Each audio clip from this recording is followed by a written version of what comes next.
Hey, what's going on, guys? Quick little video here. MotorSubduedTelevision put out a little tire and wheel setup challenge. So I'm going to show you my tire and wheel setup. I hope you can see that okay. I know it's a little bit dark.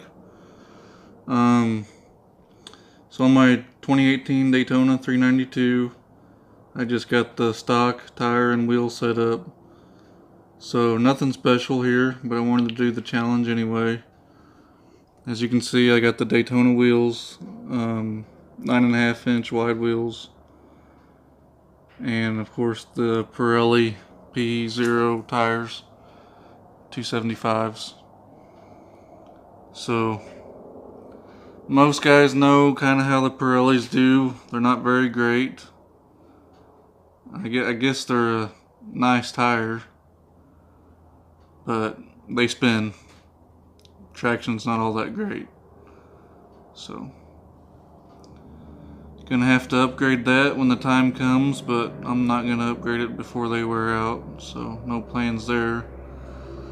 So here's the tire and wheels on my 2018 Daytona Charger 392.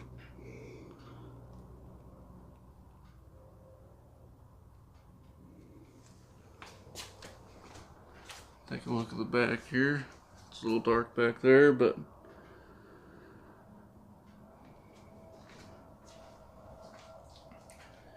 alright guys, that's my setup. Tire and wheel setup challenge from MotorSubduedTelevision. If you have not seen his channel, check out his channel. This is a pretty neat little challenge. Thanks for watching, guys.